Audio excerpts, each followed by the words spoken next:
विजय और काजल एक दूसरे से बहुत प्यार करते थे। उनके पास बहुत ज़्यादा संपत्ति थी, किसी भी चीज़ की कमी नहीं थी।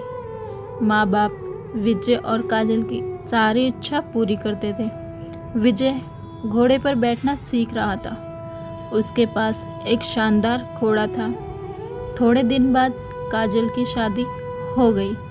जहांगीरदार के घर में उसकी शादी की।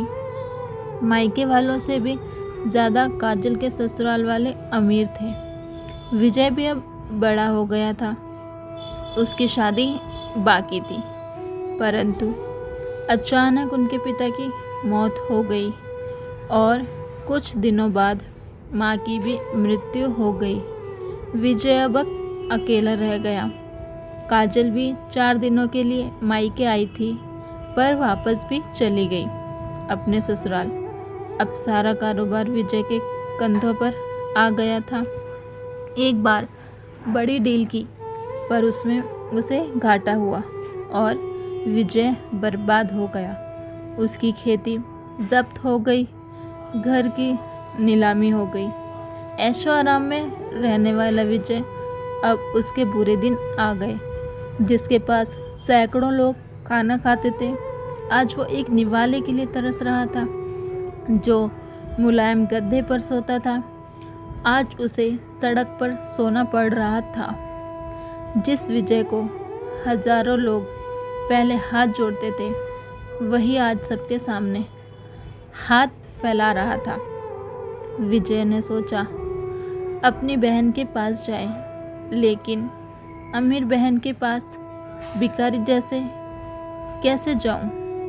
जिसके पास पहले हाथी घोड़े पर बैठकर जाता था, आज उसके पास पैदल कैसे जाऊं? जरी के पोशाक में पहले जाता था, वहां अब फटे हुए कपड़े में कैसे जाऊं? परंतु विजय मन में बोला, प्यार अमीरी और गरीबी नहीं देखता।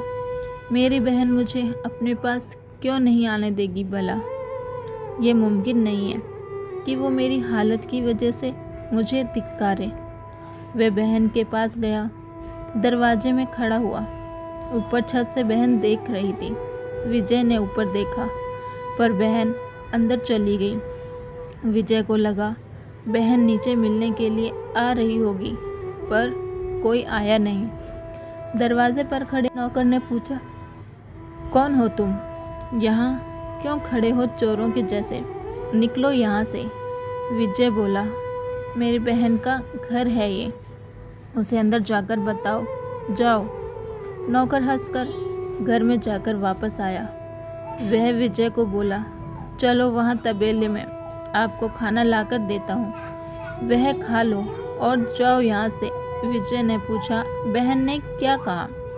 नौकर बोला, मैम साहब बोली होगा कोई भिखारी, बैठा दो तबेले में, दे दो उसे बासी खाना। विजय तबेले में गया और उसकी आंखों से आंसू आने लगे। उसे नौकर ने सूखी रोटी दे दी। विजय ने वहाँ पर एक खड्डा खोदा और वहाँ पर वह रोटी दबा दी। पानी पिए बिना वो वहाँ से चला जाता है।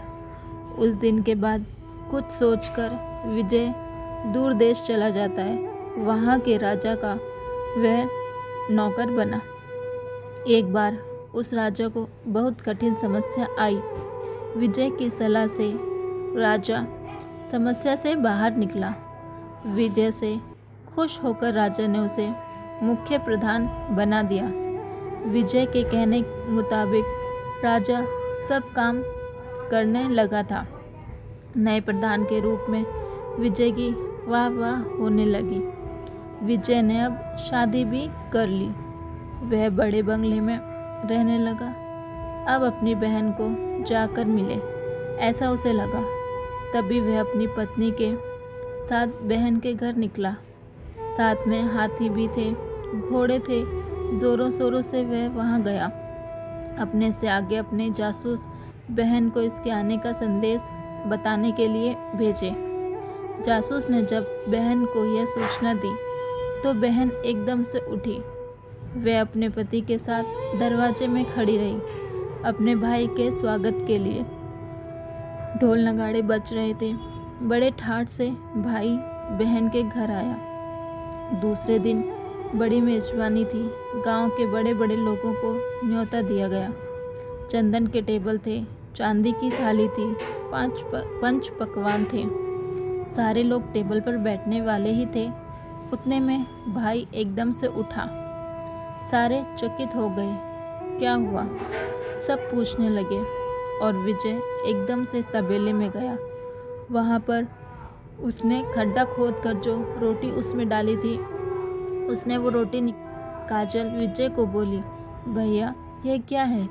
पागल जैसी हरकतें कर रहे हो। वह बोला, दीदी तुम्हारे भाई को बैठने के लिए तबेला और खाने के लिए एक बासी रोटी ही योग्य है। यह सब भाई के लिए नहीं है। यह मेजबानी भाई के लिए नहीं है। यह सारा मान सम्मान भाई के लिए नहीं है। यह सब तुम मेरे पैसों की वजह से कर रही हो। यह सब सुनकर काजल को अपने उस बुरे बर्ताव की याद आई जो कभी उसने अपने गरीब भाई के साथ किया था। उसे अपने किए का पछतावा होने लगा। उसने विजय के पैर पकड़े और बोली, भैया भूल हो गई मुझसे। आप अपनी इस नादान बहन को माफ़ नहीं करेंगे क्या? वापस नहीं करूँगी। आपके प्यार को नहीं भूलूंगी भैया। क्षमा करो मुझे और घर में चलो। भाई विजय ने काजल के आंसू पोंछे। वापस कभी भी काजल ने किसी को भी तुच्छ नहीं समझा। बाहर की संपत्ति जो आज है कल नहीं। सच्ची संपत्ति प्यार है। वह कभी भूलना नहीं चाहिए। ऐसे वह सभी को बोलती रही। धन्यवाद।